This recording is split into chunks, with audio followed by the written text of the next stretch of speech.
Hello दोस्तों, हमारे channel JETRO education में आपका स्वागत है। आज हम आपको रेखाएं और कोण के बारे में समझाएंगे। तो सबसे पहले हम जानते हैं रेखा किसे कहते हैं। किसी समतल पृष्ठ पर दो बिंदुओं के बीच जो आकृति प्राप्त होती है उसे रेखा कहते हैं।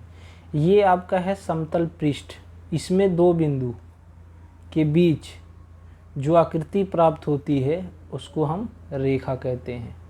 यहाँ पे देखिए आपका दो बिंदुओं के बीच में ये आकृति प्राप्त हुई है, इसको रेखा कहते हैं। रेखा की मोटाई नहीं होती और रेखा लंबाई में प्रदर्शित की जाती है। इसकी लंबाई होती है, इसकी मोटाई नहीं होती है कोई। और रेखा की कोई प्रारंभिक बिंदु और अंतिम बिंदु भी नहीं होता है। जिसे यहाँ से शुरू होती है, इधर भी जाती है रेखा और यहाँ पे भी जाती है। तो इसका कोई एक्चुअल जो है, ना ही इसका प्रारंभिक बिंदु पता होता है और ना ही अंतिम बिंदु पता होता है। ये रेखा अनंत तक जाती है। अब हम जानेंगे रेखाओं के प्रकार। रेखाएं जो मुख्यतः जो है 5 प्रकार की होती हैं। एक सरल रेखा, एक समांतर रेखा, एक तिर्यक रेखा, एक वक्र रेखा और दूसरा 5वां जो है संगामी रेखा।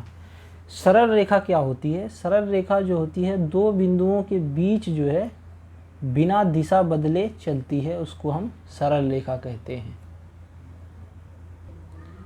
सरल रेखा में सिर्फ लंबाई होती है, उसमें मोटाई और चौड़ाई नहीं होती। दूसरा जो है ये अनंत बिंदुओं से मिलकर बना होता, अनंत असंख्य बिंदुओं से मिलकर सरल रेखा बनी होती है। तीसरा जो पॉइंट है इसमें, ये कम से कम दो बिंदु से सरल रेखा गुजरती है। एक बिंदु ये है, एक बिंदु ये है, इससे ये सरल रेखा गुजरती है। और दो सरल रेखाएं जो हैं एक बिंदु पर प्रतिच्छेद करती हैं। जैसे कि अगर ये दो सरल रेखा है, एक ये है और इसको अगर दूसरी सरल रेखा अगर काटे इसको, तो सिर्फ एक बिंदु पर प्रतिच्छेद करती हैं, वो बिंदु ये है। इसको हम ए से दर्शाते हैं। और दो बिंदुओं से केवल एक रेखा गुजर सकती है। दो बिंदु अगर यहाँ पे हों तो इससे सिर्फ एक रेखा गुजर सकती है। अब देख सकते हैं एक रेखा, इससे अलावा कोई और रेखा गुजर नहीं सकती है। ये सरल रेखा के कुछ गुण हैं।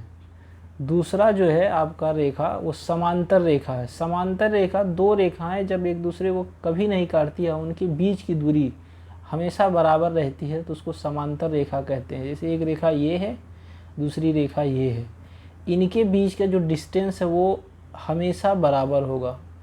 हमेशा बराबर होगा तो एक दूसरे को कभी काटेंगे नहीं। तो ऐसी रेखाओं को समांतर रेखा कहते हैं। तिर्यक रेखा। तिर्यक रेखा क्या होता है? जब दो समांतर रेखाएं किसी दूसरे रेखा को काटती हैं इस प्रकार से, तो ये जो रेखा होती है ये तिर्यक रेखा होती है। इस रेखा को तिर्यक रेखा बोलते हैं। और वक्र रेखा। वक्र रेखा क्या होता है कि दो बिंदु जिनमें दिशाएं बदल जाती हैं, इस तरह से चलता है, या दो बिंदुओं के बीच में दूरी ऐसे चले, ये है इसका वक्र रेखा। संगामी रेखा, जब दो या दो से अधिक रेखाओं का प्रारंभिक बिंदु एक ही होता है तो उसे संगामी रेखा कहते हैं। दो या दो से अधिक का प्रारंभिक बिंदु, एक रेखा यहाँ से चली, दूसरी रेखा यहाँ से चली, तीसरी रेखा यहाँ से चली, चौथी रेखा यहाँ से चली, तो ये जो इस तरह से जो रेखा होती है उसको संगामी रेखा कहते हैं। आशा करता हूँ कि आप लोग जो है रेखा के बारे में जान गए होंगे। अब हम आपको रेखाखंड बताएंगे।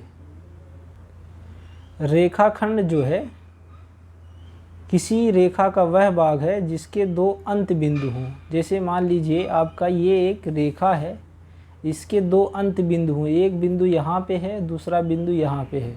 इस रेखा का अंत बिंदु ए है और दूसरा जो है बी है। तो इसके बीच का जो डिस्टेंस होता है उसको कहते हैं रेखाखंड। रेखाखंड, ये आपका रेखा है, इसका ये खंड है।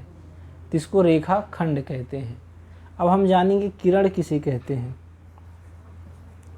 किरण